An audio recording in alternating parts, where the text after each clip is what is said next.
স্বাদ আর স্বাস্থ্যের মেলনবন্ধন। দিদার সাথে চলল রান্নাঘরে মিষ্টি খেলা।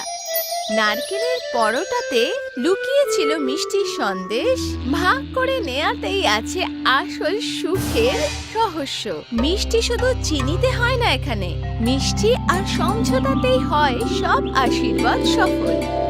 মিষ্টিপুর নামের এক উজ্জ্বল আর চঞ্চল গ্রাম ছিল।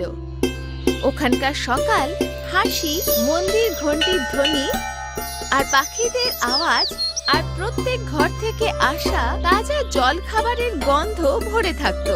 বাচ্চারা স্কুল ব্যাগ নিয়ে দৌড়াতো, দোকানদার নিজের দোকান খুলতো, আর বৃদ্ধ লোকেরা বসে খুশি খুশি কথা বলতো। এই গ্রামে গোলু নামের এক ৮ বছরের ছেলে নিজের দিদার সাথে থাকতো। সকালের সময় ছিল, গোলু দিদা পূজা আর্চা করছিল। তখন গোলু ভগবানের মূর্তির সামনে হাত জোর করে বসে গেল।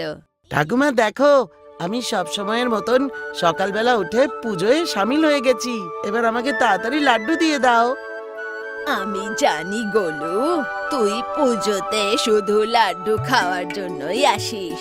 কতবার বলেছি মিষ্টি কম খা। কিন্তু ভগবানের প্রসাদে কোনো ক্ষতি হয় না। এইটুকু বলেই ছোট গোলু থালাতে রাখা সব লাড্ডু উঠিয়ে নিল। দিদা হাসতে লাগলো। আরে গোলু, ভগবানকে তো খেতে দে। ঠাকুমা, তুমি তো আমাকে শিখিয়েছিলে বাচ্চারা ভগবানেরই রূপ হয়। দিদা হাসলো, আর গোলু হাসতে হাসতে সেখান থেকে চলে গেল। কিছুক্ষণ পর গোলুর বন্ধুরা চিন্টু আর মিন্টু সেখানে এলো। চল গোলু, ভুলে গেছিস নাকি আজকে আমাদের ম্যাচ আছে? আমার মনটা নেই। তুই সবসময় ভুলভাল কথা বলিস। এখন তাড়াতাড়ি চল, তাড়াতাড়ি চল। তোকে ছাড়া আমাদের টিম পূরণ হবে না। তোর বন্ধুরা খেলার জন্য এসেছে আর তুই না করছিস। যুগ কত বদলে গেছে। আমি যখন ছোট ছিলাম তখন বাইরে কত খেলতাম। আমার মা বলতো খেলাধুলা করলে শরীর সব সময় সুস্থ থাকে। গোলু এক অলস প্রকৃতির বাচ্চা ছিল। ও না চাইতেও দিদার কথা শুনে চিন্টু আর মিন্টুর সাথে ক্রিকেট খেলতে চলে গেল। চিন্টু, মিন্টু আর গোলু একসাথে মিলে ক্রিকেট খেলছিল। কিছুক্ষণ পরে গোলু ক্লান্ত হয়ে গেল। আমার তো খুব ক্লান্তি লাগছে। এখন আমার খেলার মনই নেই। আমি বাড়ি যাই, কিছুক্ষণ গিয়ে আরাম করব। এইটুকু বলে গোলু নিজের বাড়ি চলে গেল আর গিয়ে শুয়ে পড়ল। দিদা ঘরে এলো। আরে গোলু, এখন কিছুক্ষণ আগেই তো বাইরে খেলতে গেছিলিস, এত কি করে তাড়াতাড়ি চলে এলি বাবা? ঠাকুমা, আমি হাঁপিয়ে গেছি। এটা শুনে দিদা চমকে গেল। কতবার বলেছি সুস্বাস্থ্য খাবার খা, কিন্তু তুই আমার কথা শুনিসই না। সারাদিন মিষ্টি, চকলেট, টফি খেতে থাকিস। এইসব জিনিস আমাদের শরীরকে খুব ক্ষতি করে। আমি তোর জন্য সুস্বাস্থ্য খাবার বানিয়ে দিচ্ছি। এইটুকু বলেই দিদা রান্নাঘরে এলো আর সবজি তৈরি করতে লাগলো। এই নে গোলু, আজকে আমি তোর জন্য সুস্বাস্থ্য খাবার বানিয়েছি। তোকে খেতেই হবে। তুই রুটি একদম খাস না। গোলু মুখ বানিয়ে থালার দিকে দেখতে লাগলো। ঠাকুমা, আমার এই সবজি দেখে বমি পায়। তুমি আমাকে কিছু টাকা দিয়ে দাও। আমি বাইরে গিয়ে চকলেট আর টফি খেয়ে নেব। ওটা দিয়েই আমার পেট ভরে যাবে। এটা শুনে দিদা একটু রেগে গেল। গোলু, এইভাবে তো তুই অসুস্থ হয়ে যাবি। এই নে, আমি তোকে টাকা দেব না, তোকে এটাই খেতে হবে। গোলু খুব জেদি ছিল, ও মানতেই রাজি হলো না। কিন্তু কাকুমা, আমি তো চকলেট আর টফি খাবো। গোলু জেদের সামনে দিদা কিছুক্ষণ পরে হেরে গেল। আচ্ছা ঠিক আছে বাবা, আমি তোকে টাকা দিয়ে দেব। তুই বাইরে গিয়ে চকলেট আর টফি খেয়ে নিস, কিন্তু তার জন্য তোকে অন্তত পক্ষে একটা রুটি তো খেতেই হবে। তুই দেখলি না, কিছুক্ষণ ক্রিকেট খেলেই তুই ক্লান্ত হয়ে গেছিস। এখন থেকে এই অবস্থা, তাহলে যৌবনে তোর কি হবে? এইটুকু বলে দিদা গোলুকে একটা রুটি খাইয়ে দিল। গোলু মুখ বানিয়ে দিদার হাতের খাবার খেতে লাগলো। কিছুক্ষণ পর দিদা ওকে টাকা দিল। গোলু তৎক্ষণাৎ বাইরে চলে গেল, দোকান থেকে চকলেট আর টফি কিনলো আর খেতে লাগলো। ঠাকুমা তো পাগল হয়ে গেছে। যেই মজা চকলেট আর টফি খাওয়ায় আছে, সেটা মজা রুটি আর সবজি খাওয়াই কোত্থেকে আসবে। গোলু দিদা দূর থেকে চকলেট আর টফি খেতে দেখছিল। ওনার চেহারায় হাসি ছিল না, বরঞ্চ চিন্তার রেখা পরিষ্কার দেখা যাচ্ছিল। ওনার মন ভারী হয়ে গেছিল। এখন তো আমার গোলুকে দেখে চিন্তা হচ্ছে, আমাকে খুব তাড়াতাড়ি কিছু করতে হবে, না হলে তো গোলু পুরোপুরি অসুস্থ হয়ে যাবে। পরের দিন দিদা কিচেনে ঢুকে গোলুর জন্য স্বাস্থ্যকর রুটি বানাচ্ছিল। উনি মনে মনে নিশ্চিত ছিল যে এবার গোলুর অভ্যেস বদলাতে হবে। না ঠাকুমা, আমার একদম খিদে পাচ্ছে না, আমি খেলার জন্য যাচ্ছি। এটা শুনে দিদা চমকে গেল। উনি গোলুর কথায় বাহানার গন্ধ পরিষ্কার পেল। আমি তোর বাহানাবাজি সব বুঝি। কাল যখন তোর বন্ধুরা তোর সাথে দেখা করতে এলো আর খেলতে বললো, তুই মানা করে দিলি, আর আজকে তুই খেলার জন্য জেদ করছিস। আমি জানি এই সব তোর বাহানাবাজি, যাতে তুই সুস্বাস্থ্য খাবার না খেতে পারিস। গোলু দিদার কথার কোনো উত্তর দিল না আর দৌড়াতে দৌড়াতে বাইরে চলে গেল। ময়দানে চিন্টু আর পিন্টু ফুটবল খেলছিল।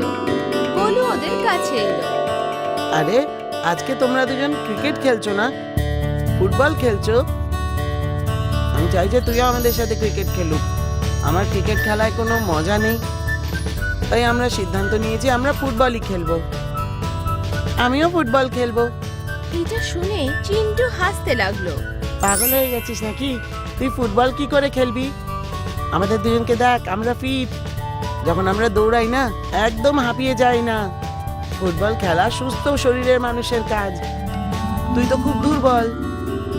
মিন্টুর কথা শুনে গোলু চমকে গেল। ওর মনে মনে এটা খুব খারাপ লাগলো। কে বলেছে যে আমি কমজোর? সারা গ্রাম বলে যে তুই খুব দুর্বল, কারণ তুই পৌষ্টিক খাবার খাস না। না তুই সবজি এ সমস্ত খাস, তুই সবসময় মিষ্টি আর চকলেটই খেতে থাকিস। এটা শুনে গোলুর রাগ হলো। আরে আরে, আমাদের গ্রামের নাম তো মিঠাইপুর। গ্রামের নাম মিঠাইপুর হওয়াতে কি হবে? এর মানে কি এই যে আমরা আসল খাবার ছেড়ে শুধু মিষ্টিই খেতে থাকবো? তুমি কি বলতে চাইছো? চকলেট আর টফি কি আসল খাবার নয়? না, টফি আর চকলেট কিন্তু আসল খাবার না। আর হয়তো তুই ভুলে গেছিস, কিছুদিন পরে আমাদের মিঠাইপুর গ্রামে বার্ষিক সাজা উৎসব হতে চলেছে। আর সেই সময় সবাই আসল খাবার বানায়, আর সেটা সেই লোকেদের দেওয়া হয় যারা ভালো খাবার খেতে পায় না।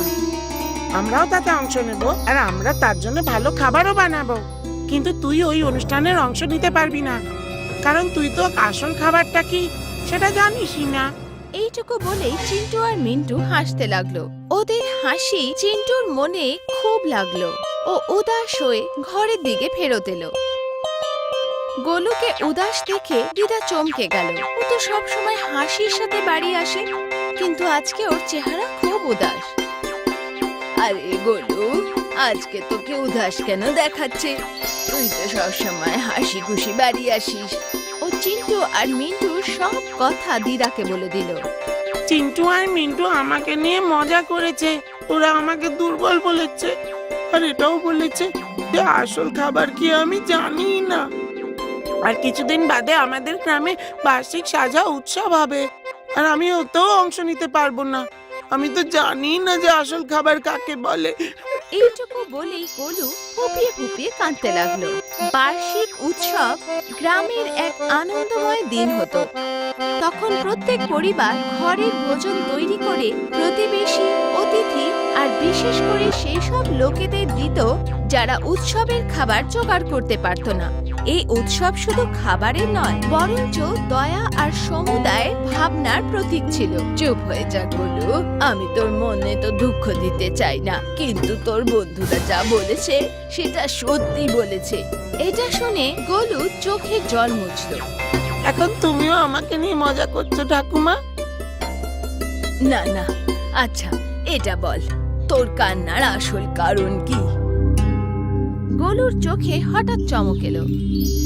ঠাকুমা, আমি ওই সাজা উৎসবে অংশ নিতে চাই। আমি চাই আমি ওই অনুষ্ঠানে অংশ নিয়ে জিতে যাই। আর যদি জিতে যাই না, তখন কেউ আমাকে নিয়ে আর মজা করবে না। ঠিক আছে, কিন্তু তার জন্য তোকে আসল খাবার খেতে হবে আর বানানো শিখতে হবে। এটা শুনে গোলুর চেহারায় আবার রাগ এলো। না ঠাকুমা, আমি ওই প্রতিযোগিতায় মিষ্টি বানাবো, কারণ আমাদের গ্রামের নাম মিঠাইপুর। আমি চাই যে মিষ্টি খাবার বানিয়েই এই প্রতিযোগিতায় জিতে যাই। দিদা গভীর চিন্তায় ডুবে গেল। উনি বুঝতে পেরে গেলেন যে গোলুকে বোঝানোর জন্য কিছু বিশেষ করতে হবে। চল ঠিক আছে, এখন তুই চুপ হয়ে যা, আমি এই ব্যাপারে কিছু ভাবছি। গোলুর দিদা সারা রাত গভীর চিন্তায় ডুবে রইল। ওনার মনে গোলুর জিদ আর ওর দুর্বলতা আর আশা উৎসবের কথা ভাবতে লাগলো। হঠাৎ করে ওনার ঠোঁটে একটা হালকা হাসি এলো, যেন উনি কোনো রাস্তা পেয়ে গেছে। আমাকে এটাই করতে হবে। এই উৎসব গোলুর জীবনে এক অবিশ্বাসীয় শিক্ষা দেওয়ার ভালো সুযোগ হবে। গোলুর জিদ হলো ও এমন একটা ভোজন তৈরি করতে চায় যেটা মিষ্টির হবে, আর আমি সেটাই করব। আমি ওকে সুস্বাস্থ্য ভোজনের সাথে ভালো লাগাবো। পরের দিন দিদা গোলুর কাছে রহস্যময় আন্দাজে পৌঁছালো।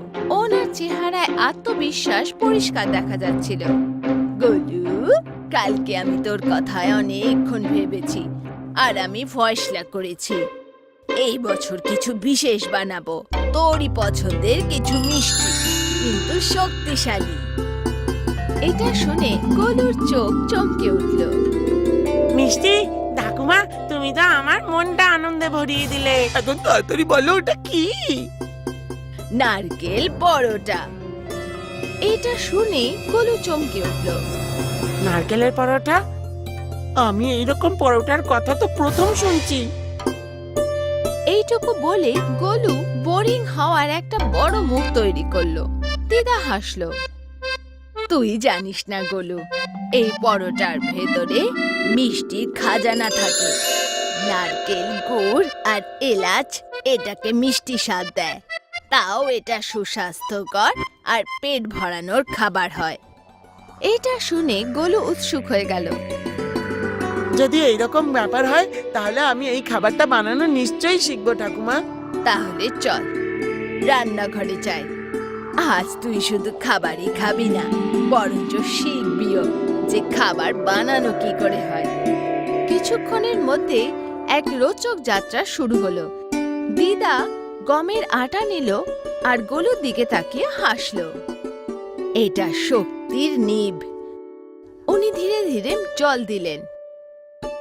ধৈর্য খুব জরুরি হয় গোলু। এবার এই আটাটা মাখো। গোলু আটা মাখার চেষ্টা করলো। ওর হাতে আটা অদ্ভুত অদ্ভুত আকৃতি নিল। তখনই চিন্টু আর মিন্টু সেখানে পৌঁছালো। আরে গোলু, আমার মনে হয় আমাদের কথা তোর খুব মনে লেগেছে। হ্যাঁ, আমি অনুষ্ঠানে অংশ নেব আর তোমাদেরকে সঠিক জবাব দেব। এটা শুনে চিন্টু আর মিন্টু চুপ হয়ে গেল। দিদা হাসলো। নিজের বন্ধুর সাথে এইভাবে কথা বলতে নেই। সব সময় মনে রেখো, সবার সাথে থাকলেই সবার বিকাশ হয়। তুমি তোমার বন্ধুদেরও সাথে নিয়ে নাও, এতে তুমি তাড়াতাড়ি শিখবে। 8 বছরের গোলুর মন পরিষ্কার ছিল। ও আবার হাসলো। চিন্টু আর মিন্টু ওর নোংরা হাত দেখে হাসলো। দিদা পরিবেশটাকে খেলার মতন করে দিল। আটা জীবনের মতো, এটা ভালোবেসে মাখতে হয়। কিছুক্ষণ পর দিদা বলল, এবার সব থেকে মজাদার জিনিস হবে। উনি নারকেল ভাঙলেন। এটা হলো প্রকৃতির মিষ্টি উপহার। গোলু মন্ত্রমুগ্ধ হয়ে দেখতে লাগলো। যখন দিদা নারকেলটাকে একটা গ্রেটারে মধ্যে পুড়ে নিল, তারপর সেটা গুড়ের সাথে কড়াইয়ে মেলালো। গুড় চিনির থেকে বেশি সুস্বাস্থ্য হয় আর শক্তিও দেয়। তারপর উনি এলাচ দিলেন। এটা হলো জাদুই গন্ধ। দিদার রান্নাঘর উৎসবের গন্ধে ভরে উঠল। গোলু মন দিয়ে দেখতে লাগলো, সাধারণ সামগ্রী দিয়ে এত সুস্বাদু খাবার হচ্ছে। রেসিপি কেবল শুধু সামগ্রী হয় না, বরঞ্চ দেখভাল, পরিশ্রম আর ভালোবাসাও হয়। গোলু বুঝতে লাগলো যে বাজারের মিষ্টি তৎক্ষণাৎ পাওয়া যায়, কিন্তু ঘরের খাবার সময় আর ভালোবাসা চায়। দিদা সাবধানের সাথে আটার মধ্যে পুর দিল। এবার এটা বেলো। গোলু বেলা শুরু করলো। শুরুতে পুর একটু বাইরে বেরোচ্ছিল। চিন্টু আর পিন্টু আবার হাসতে লাগলো। গোলু কিছুক্ষণের জন্য লজ্জা পেল। ভুল শিখতে গেলে হবে, বন্ধুদের হাসাতে রেগে যেও না। গোলু হাসতে লাগলো আর আস্তে আস্তে সঠিকভাবে পরোটা বেলা শিখে গেল, যেন ও কোনো মিষ্টি রহস্য লুকাচ্ছে। শেষ অবধি দাদি তাওয়ার মধ্যে গরম ঘি লাগালো আর পরোটা সেকলো। সুন্দর আর কুরকুরে পরোটা হালকা ফুলে গেল আর খুব লাজিজ লাগছিল দেখতে। গোলু প্রথম বাইট খেলো আর চমকে গেল। ঠাকুমা, এর স্বাদ অনেক ভালো আর অনেক মিষ্টি, খুব দারুণ খেতে। এ তো আমার মনটা ভালো করে দিল। প্রথমবার গোলু অনুভব করলো স্বাস্থ্যকর ভোজনও সুস্বাদু হতে পারে। ঠাকুমা, আমি সাজা উৎসবের জন্য অনেকগুলো নারকেলের পরোটা বানাবো। এটা শুনে চিন্টু আর পিন্টু ওর দিকে দেখলো। তুই কি আমাদেরও এখানে শামিল করবি? কি আমাদেরকেও এতে অংশ নিতে দিবি? গোলুর কথা শুনে চিন্টু আর মিন্টু খুশি হয়ে গেল। রান্নাঘরে শুধু এখন পরোটার গন্ধাই নয়, বরঞ্চ বন্ধু আর সমঝোতার মিষ্টতাও ছড়িয়েছে। কিছুদিন পর উৎসবের দিন এলো।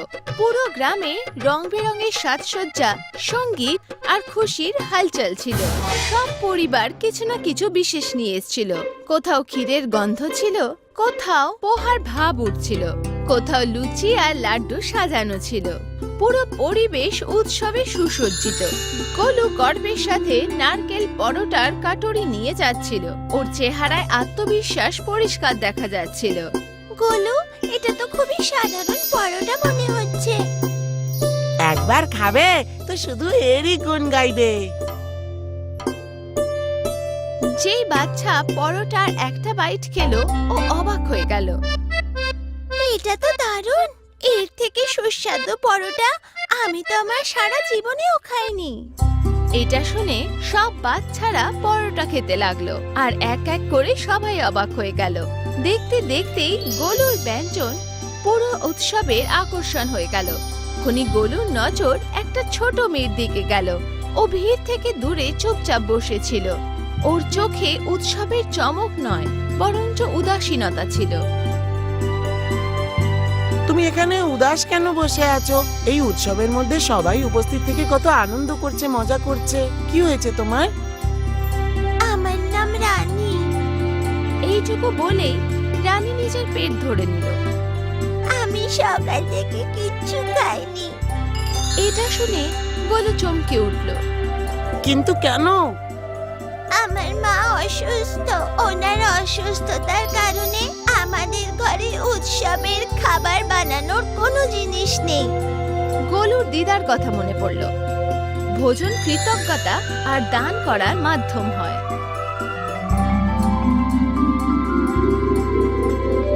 এক মুহূর্ত না ভেবে ও নিজের ঝুড়ি থেকে সব থেকে বড় পরোটা আর তাজা নারকেল পরোটা রানীকে দিল।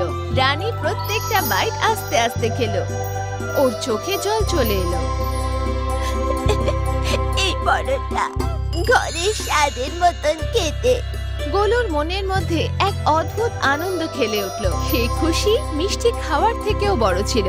এটা ভাগ করে নেওয়ার খুশি ছিল। দিদা দূর থেকে দাঁড়িয়ে সব দেখছিল। ওনার চোখ গর্বে চমকে গেল যে ওনার শিক্ষা একদম সফল হয়েছে। গোলু শুধু রেসিপি শেখেনি, ও করুণাও শিখেছিল। ওই রাত গোলু দিদার পাশে বসেছিল। চেহারার মধ্যে আগের মতন জেদ ছিল না, বরং বোঝদার দেখা যাচ্ছিল। ঠাকুমা, আমি এখন বুঝে গেছি, খাবার শুধু স্বাদের জন্য নয়। ভোজন নষ্ট করা উচিত না। ভোজন একটা আশীর্বাদ। আর যে কোনো খাবারের সব থেকে মিষ্টি ব্যাপারটা হলো সবার সাথে ভাগ করে খাওয়া। দিদা হাসলো। ওনার চেহারার মধ্যে সন্তোষ ছিল। সময়ের সাথে সাথে মিষ্টিপুরে নারিয়েল পরোটার উৎসব পরম্পরা হয়ে গেল। এখন প্রত্যেক বছর এই উৎসবে নারকেল পরোটা নিশ্চয়ই বানানো হতো।